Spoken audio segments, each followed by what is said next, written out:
Hey everyone, it's Nick from Nick's Crossing, and welcome to episode 3 of Nick's Reviews, where I review O-scale rolling stock, motive power, and accessories.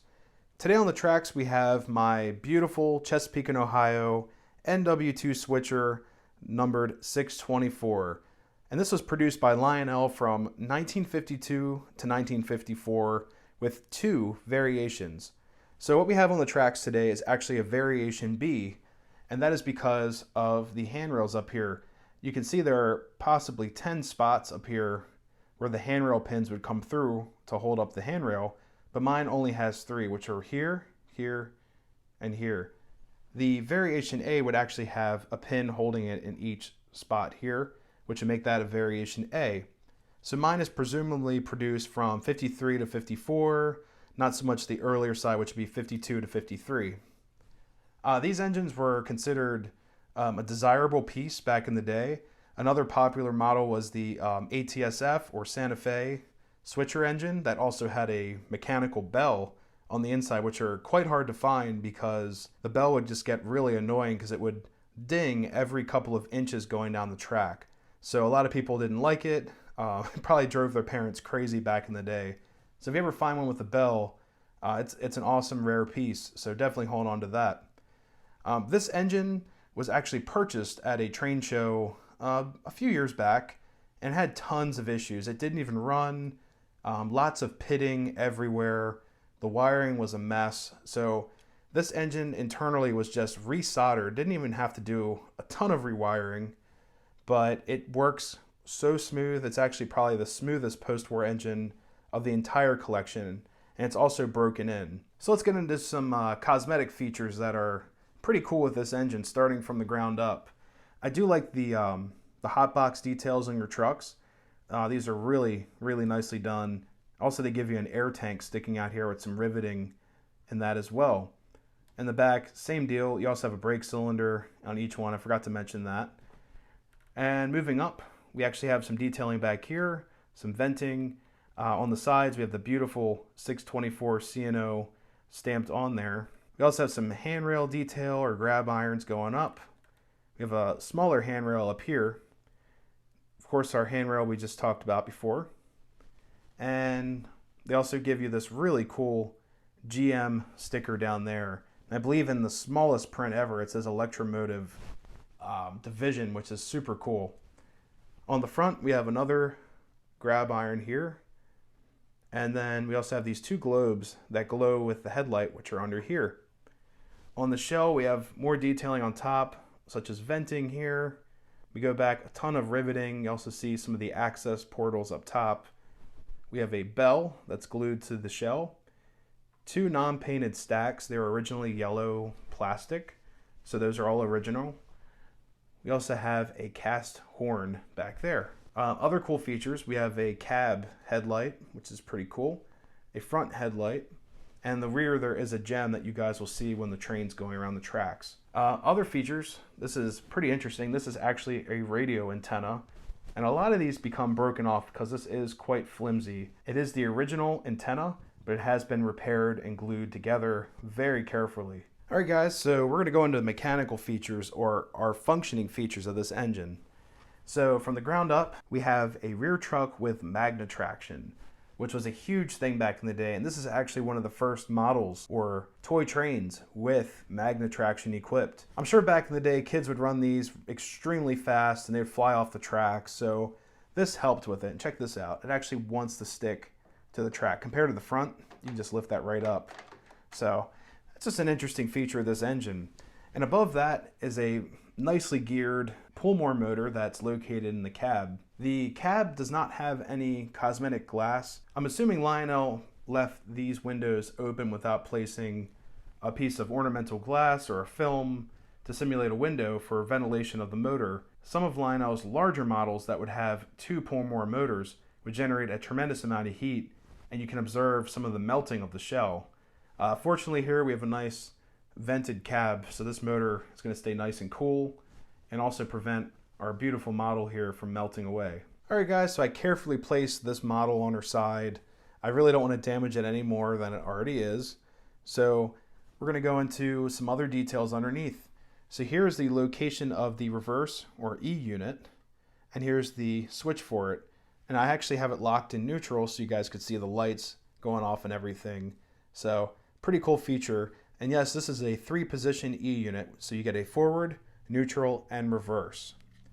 Up front, we have an operable coupler, same as the rear, and these are wired up to this pad here, which is sprung, and there's a little dot here, and that contacts your inner rails and accessory track, which allows the couplers to open up. This is kind of a feature that is still around today on a lot of command style locomotives. Alright guys, so there is a little bit of a backstory with this engine. We purchased it at a train show a few years back, and everything looked okay. You could run the motor by hand, just needed some cleaning, or that's all we thought it needed. We got it home, I placed her on the track, and basically an instant puff of smoke, blew the breaker. Nothing too serious. It's pretty common for a post-war engine that needs some cleaning or some TLC on the wiring side of things. So basically I took the whole thing apart, which is pretty cool. It actually comes apart with 2 screws that are located underneath. This is actually the rivet for the tab that holds the shell on. Got it all apart, cleaned it up, did a little bit of rewiring, and it's still shorted out. So we found out that the couplers, when you would activate the couplers right here, because they come in contact sometimes with the frame, it would short out. So we placed shrink on the front and rear couplers, and ever since then it ran beautifully. The E unit doesn't really buzz a whole lot, and when it's running, it's pretty quiet. I did have to do some major work with the frame. So as you guys can see, this is all blue here, and the original model would have had a rubber stamp yellow stripe, pinstripe down here.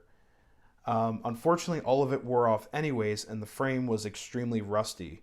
Wherever this was, either an attic or a basement, it was definitely a damp place. So I believe this engine was only ran around a Christmas tree or something similar to that, because the wheels were pitted basically to run forward in a right-hand circle. So it's kind of funny how that works. I retooled all the wheels so they're all evened out and everything. And also the rollers have an indentation in them, so I'm not sure what type of track they were using. But the rollers are kind of pitted, so I left them on there. When they completely wear out, I'll replace them. But right now, everything works great. Alright, so we're going to run the engine in forward, reverse, and also added these nice little station lights. I know they're completely out of scale, but they are old school Lionel, and I fell for them. So those are new to the layout as well. So let's get this engine rolling.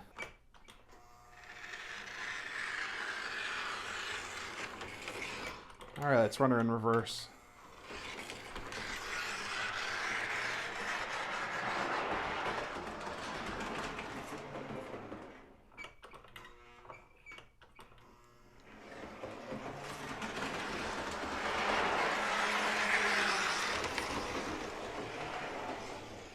Alright, let's see how well she does over the switch.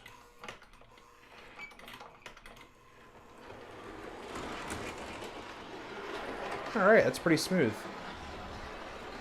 And there she goes down there. And let's see how well she does over the switch as well.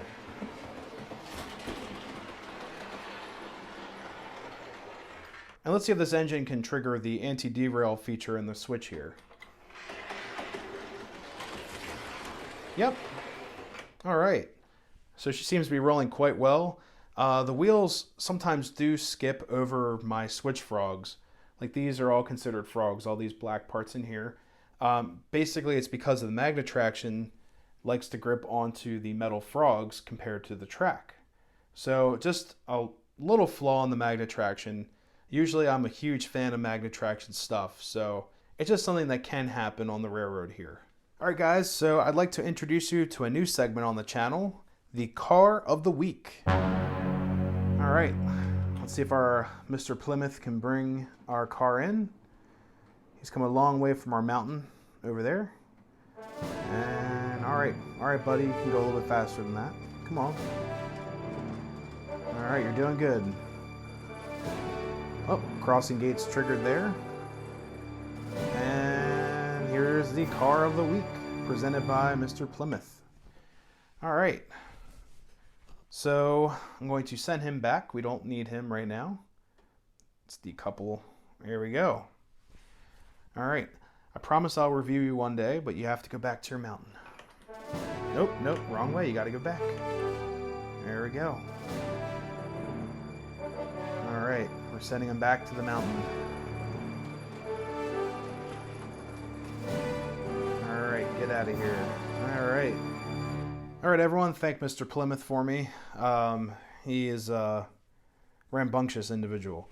So here we go. We have a C&O caboose, and this is my car of the week.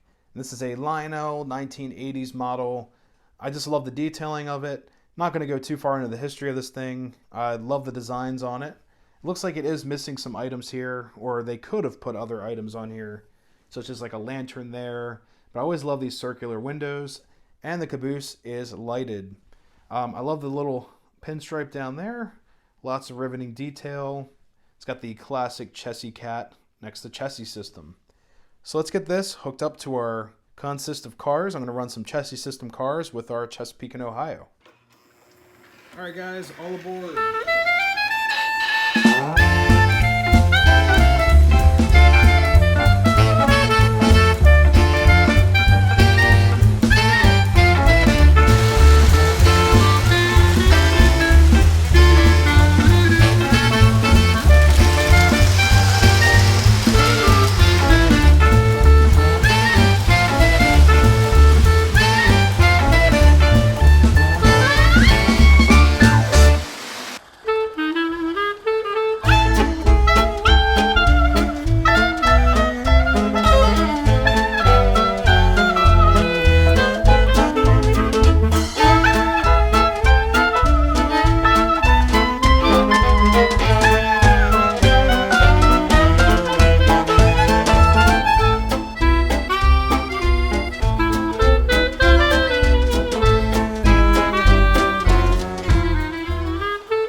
Alright guys, that's going to conclude episode 3 of Nick's Reviews, featuring my 027 post-war C&O NW2 switcher numbered 624.